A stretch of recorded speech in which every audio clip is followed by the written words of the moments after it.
Hello everyone. In this video, I will show you how to fix the Roblox critical error failed to reach client settings. First, press the Windows key and R on your keyboard at the same time. A small run box will open. In this box, type %localaptitude% and press Enter. This will open a folder with app data on your system. Now scroll down until you find the Roblox folder and open it.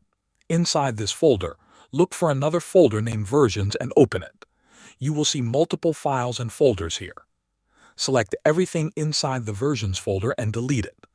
This removes damaged or outdated files that may be causing the error. After deleting the files, restart your computer. This step is important because it clears any remaining background processes. Once your PC turns back on, go to your Roblox player shortcut on your desktop. Right-click on it and select Properties. Open the Compatibility tab. Here, check the box that says Run this program as an administrator.